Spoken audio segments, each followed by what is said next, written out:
New York নগরীর mayor নির্বাচনের আনুষ্ঠানিক তারিখ আগামী ৪ নভেম্বর। তবে গতকাল শনিবার শুরু হওয়া আগাম ভোটের প্রথম দিনে অন্তত ৮০,০০০ ভোটারের অংশ নেওয়ার কথা বলে জানিয়েছে বোর্ড অফ ইলেকশনস।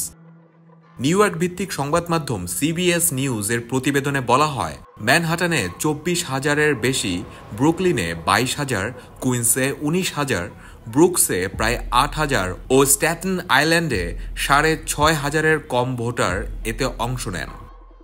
এবারে নির্বাচনকে নগরীর ভবিষ্যতের জন্য খুবই গুরুত্বপূর্ণ মনে করছেন অনেক ভোটার। শুধু মেয়র পদের জন্য নয়, নির্বাচনে আরও ৬টি বিষয়ের উপর ভোট দিতে হচ্ছে। সেগুলোর মধ্যে আছে কম ভাড়ায় বাড়ি ও বেশি ভোটারের অংশগ্রহণ নিশ্চিত করতে প্রেসিডেন্ট নির্বাচনের সময় মেয়র নির্বাচন আয়োজন করা। জনজরিপে এবার মেয়র নির্বাচনে ৩ প্রার্থীর মধ্যে এগিয়ে আছেন জোহরান মামদানি।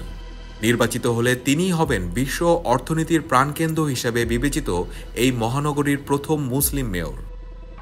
কিন্তু জোহরান মামদানির সম্ভাব্য বিজয় নিয়ে হতাশা প্রকাশ করেছেন প্রেসিডেন্ট ডোনাল্ড ট্রাম্প। গত ২১ অক্টোবর ফক্স নিউজের এক প্রতিবেদনে বলা হয়, ট্রাম্পের আশঙ্কা নিউ ইয়র্কের মেয়র পদে তিনি কোনো ডেমোক্র্যাটকে পাচ্ছেন না, পাচ্ছেন একজন কমিউনিস্টকে। ট্রাম্প মূলত জোহরান মামদানিকে কমিউনিস্ট আখ্যা দিয়ে থাকেন। তবে নির্বাচনে বিজয়ী হলে জোহরান মামদানির সঙ্গে ট্রাম্প দেখা করবেন কিনা এমন প্রশ্নের জবাবে তিনি ইতিবাচক মনোভাব প্রকাশ করে বলেছেন, তিনি তার সঙ্গে কথা বলবেন। ট্রাম্প মনে করেন তার সঙ্গে কথা বলা ট্রাম্পের দায়িত্বের মধ্যে পড়ে।